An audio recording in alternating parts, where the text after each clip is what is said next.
5월 7일 금요일 하나님께서 주시는 말씀은 출애굽기 14장 1절부터 14절까지입니다. 봉독을 합니다. 여호와께서 모세에게 말씀하여 이르시되 이스라엘 자손에게 명령하여 돌이켜 바다와 믹돌 사이에 비하히로다 곧 바알스본 맞은편 바닷가에 장막을 치게 하라. 바로가 이스라엘 자손에 대하여 말하기를 그들이 그 땅에서 멀리 떠나 광야에 갇힌 바 되었다 하리라. 내가 바로의 마음을 완악하게 한즉 바로가 그들의 뒤를 따르리니 내가 그와 그의 온 군대로 말미암아 영광을 얻어 애국 사람들이 나를 여호와인 줄 알게 하리라 하시매 무리가 그대로 행하니라. 그 백성이 도망한 사실이 애국 왕에게 알려지매 바로와 그의 신하들이 그 백성에 대하여 마음이 변하여 이르되 우리가 어찌 이같이 하여 이스라엘을 우리를 섬김에서 놓아 보내었는가 하고 바로가 곧 그의 병거를 갖추고 그의 백성을 데리고 갈새 선발된 병거 600대와 애굽의 모든 병거를 동원하니 지휘관들이 다 거느렸더라. 여호와께서 애굽 왕 바로의 마음을 완악하게 하셨으므로 그가 이스라엘 자손의 뒤를 따르니 이스라엘 자손이 담대히 나갔음이라. 애굽 사람들과 바로의 말들, 병거들과 그 마병과 그 군대가 그들의 뒤를 따라 바알스본 맞은편 비하히롯 곁 해변 그들이 장막 친 데에 미치니라. 바로가 가까이 올 때에 이스라엘 자손이 눈을 들어본즉 애굽 사람들이 자기들 뒤에 이른지라. 이스라엘 자손이 심히 두려워하여 여호와께 부르짖고 그들이 또 모세에게 이르되 애굽에 매장지가 없어서 당신이 우리를 이끌어내어 이 광야에서 죽게 하느냐? 어찌하여 당신이 우리를 애굽에서 이끌어내어 우리에게 이같이 하느냐? 우리가 애굽에서 당신에게 이른 말이 이것이 아니냐? 이르기를 우리를 내버려 두라. 우리가 애굽 사람을 섬길 것이라 하지 아니하더냐? 애굽 사람을 섬기는 것이 광야에서 죽는 것보다 낫겠노라. 모세가 백성에게 이르되 너희는 두려워하지 말고 가만히 서서 여호와께서 오늘 너희를 위하여 행하시는 구원을 보라. 너희가 오늘 본 애굽 사람을 영원히 다시 보지 아니하리라. 여호와께서 너희를 위하여 싸우시리니 너희는 가만히 있을지니라. 아멘. 이스라엘이 출애굽하여서 홍해를 건너기 전에 바닷가에 진을 치고 있었습니다. 그때 애굽의 바로가 군대를 이끌고 추격해오는 겁니다. 그러니 앞에는 홍해가 가로놓여 있고 뒤에는 추격해오는 애굽 군대가 있으니 이 얼마나 그 극심한 위기 상황인지 우리가 알 수가 있지요. 더욱이 이 애굽 군대의 전력이 정말 대단합니다. 우리 6절 7절 읽어보죠. 6절 7절 시작. 바로가 곧 그의 병거를 갖추고 그의 백성을 데리고 갈새 선발된 병거 600대와 애굽의 모든 병거를 동원하니 지휘관들이 다 거느렸더라. 대단하지요? 그런데 이런 상황에서 애굽 군대가 추격해 오는 것을 알면서도 이스라엘 백성들이 담대했다는 거 놀랍지요. 담대했어요. 자, 8절 읽어보죠. 8절 시작. 여호와께서 애굽 왕 바로의 마음을 완악하게 하셨으므로 그가 이스라엘 자손의 뒤를 따르니 이스라엘 자손이 담대히 나갔습니다. 추격해 오는 거 알면서도 이스라엘 백성들이 이렇게 담대하다니 이게 어찌 된 일입니까? 이유가 뭡니까? 이유는 분명합니다. 그들이 하나님께 집중하고 있었기 때문에 그렇습니다. 하나님을 바라보았기 때문에, 하나님을 앙망하고 있었기 때문에 그렇게 위기 상황에서 담대할 수가 있었던 것이죠. 그런데 바로와 그의 군대가 점점 가까이 오고 있잖아요. 그러자 이스라엘 백성들의 태도가 달라집니다. 심히 두려워합니다. 그리고 하나님께 울부짖습니다. 여기서 부르짖었다는 것은 기도했다는 게 아니에요. 아우성을 쳤다는 거예요. 원망하고 불평하고 하나님을 향하여 아우성을 쳤다는 것입니다. 그러다가 눈에 보이는 모세, 지도자 모세가 눈에 띄니까 어떻게 해요? 모세를 향하여서 막 퍼붓는 거예요. 원망하고 불평하고 마구 퍼붓는 것을 볼 수가 있습니다. 자, 우리 11절 2절 읽어보죠. 11절 2절 시작. 그들이 또 모세에게 이르되 애굽에 매장지가 없어서 당신이 우리를 이끌어내어 이 광야에서 죽게 하느냐? 어찌하여 당신이 우리를 애굽에서 이끌어내어 우리에게 이같이 하느냐? 우리가 애굽에서 당신에게 이른 말이 이것이 아니냐? 이르기를 우리를 내버려 두라. 우리가 애굽 사람을 섬길 것이라 하지 아니하더냐? 애굽 사람을 섬기는 것이 광야에서 죽는 것보다 낫겠노라. 자, 그런데 이런 상황 속에서 지도자 모세의 반응이 대단합니다.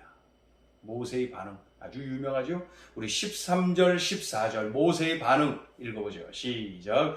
모세가 백성에게 이르되 너희는 두려워하지 말고 가만히 서서 여호와께서 오늘 너희를 위하여 행하시는 구원을 보라. 너희가 오늘 본 애굽 사람을 영원히 다시 보지 아니하리라. 여호와께서 너희를 위하여 싸우시리니 너희는 가만히 있을지니라. 아멘. 좀 더 세분화해 볼까요? 뭐라 그래요? 두려워 말라. 그렇게 외치고 있지요. 연약한 인간의 모습을 보고 두려워하지 말라는 거예요. 300만에 육박하지만 인구는 많지만은 이 이스라엘 백성 무기가 있습니까? 훈련이 되었습니까? 그저 여자들, 노인들, 아이들까지 다 앞에서 숫자는 많지만은 뭐 이게 되겠습니까? 그들을 바라보니 얼마나 낙심이 되겠어요. 더욱이 적군을 볼 때에 빛나는 무기의 병거들이 얼마나 많습니까? 그런 모습 보고 겁먹지 말라는 거예요. 하나님께 모든 상황을 맡기라는 것이죠. 그러니 두려워 말라. 하나님이 계시다. 하나님께 맡겨라. 그렇게 외치고 있습니다. 하나님을 신뢰하는, 하나님을 믿는 사람의 자신감을 볼 수가 있습니다. 또 뭐라 그래요? 가만히 서서, 가만히 서라는 거예요. 네?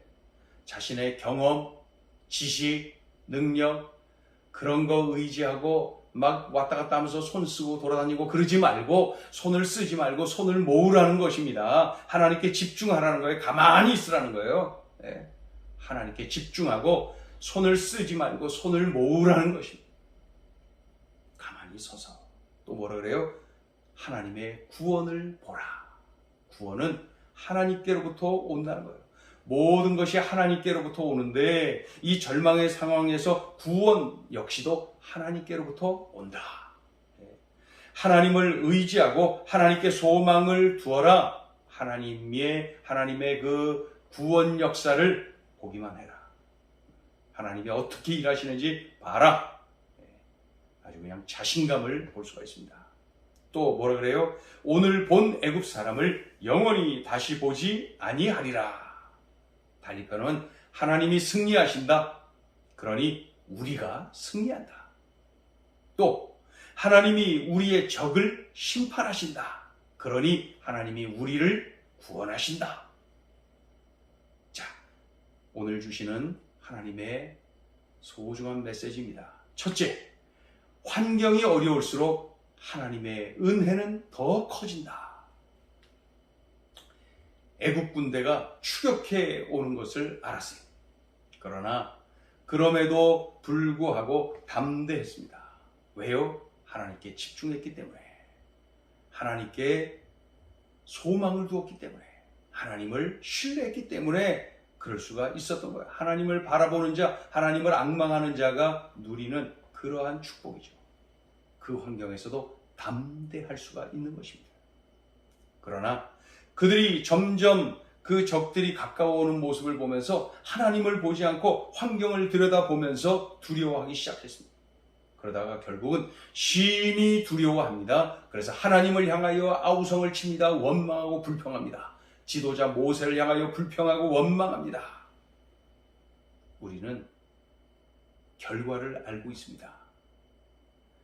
이스라엘 백성이 홍해를 건너도록 하나님이 바다를 갈라주십니다.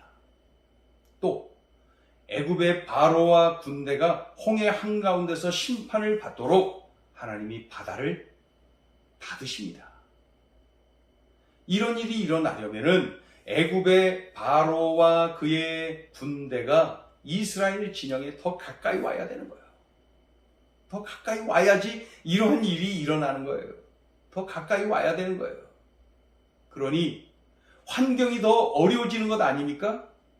그러나 그 환경이 더 어려울수록 바로 이렇게 하나님이 예비해 놓으신 그 놀라운 역사를 우리가 체험하게 되는 것이죠. 환경이 어려울수록 하나님의 은혜는 더 커진다.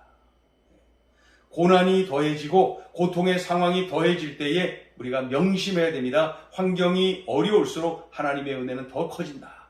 그러니까 더 어려워지는 환경을 바라보고 낙심하고 원망하고 불평하지 말고 그 하나님의 은혜가 더 크고 그곳에서 역사하시는 하나님의 은총은 더 커진다는 것을 우리가 기대하는 영안을 활짝 둬야 되는 것이죠. 명심해야 됩니다. 환경이 어려울수록 하나님의 은혜는 더 커진다. 눈이 달라지는 거죠. 자, 둘째 주시는 메시지입니다. 낙심거리가 아니라 감사거리요 간증거리다. 이스라엘 백성이 원망하고 불평합니다. 탄식을 합니다. 낙심을 합니다. 홍해와 애국 군대 사이에서, 그 절망의 자리에서. 그러나 우리는 결과를 알고 있습니다. 앞에 홍해는 갈라질 것입니다. 뒤에 애국 군대는 심판을 받을 것입니다. 그러니 그 현장에서 원망하고 불평하는 것이 아니라 하나님을 기대했어야 옳은 것이죠. 야, 하나님이 감사거리 주실 거야. 야, 하나님이 우리에게 간증거리 주시는구나. 이런 기대감을 품었어야 되는 것이죠. 이렇게 되려면은 모세처럼 하나님을 신뢰하되 어떤 환경에서든 언제든지 하나님을 변함없이 신뢰해야 됩니다.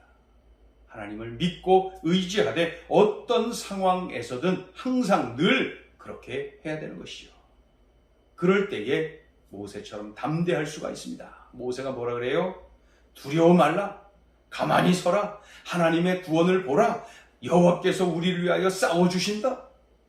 이러한 담대함은 어디서 나온 것입니까? 믿음에서 나온 거예요. 하나님이 역사하신다. 하나님이 도와주신다. 하나님은 전능하시고 하나님이 일하신다. 이곳으로 가라 하신 하나님이 책임지신다.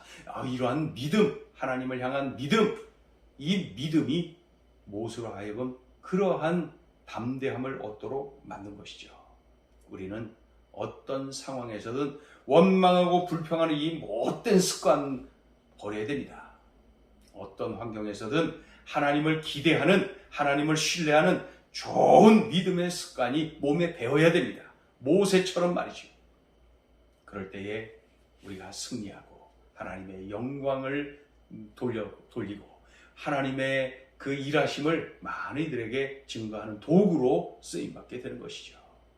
오늘 홍해와 애국 군대 사이에서 들려주시는 소중한 메시지입니다. 기도하겠습니다. 하나님 아버지, 절체절명의 위기가 분명합니다. 절망이 분명하고 낙심이 분명합니다. 그럼에도 불구하고 영안을 뜨고 있으니까, 하나님을 믿되 철저하게 믿으니까 모세는 이렇게 담대할 수가 있었고 이렇게 확신에 넘칠 수가 있었습니다. 하나님, 이 믿음 나의 믿음이 되게 도와주시옵소서. 하나님, 내가 이런 믿음의 사람이 되게 하여 주시옵소서. 그리하여 환경을 바라보는 눈이 달라지고 하나님을 신뢰하되 어떤 환경에서도 견고하게 흔들림 없이 하나님을 신뢰하는 믿음의 용사들 되게 하여 주옵소서. 예수님의 이름으로 기도 올리옵나이다.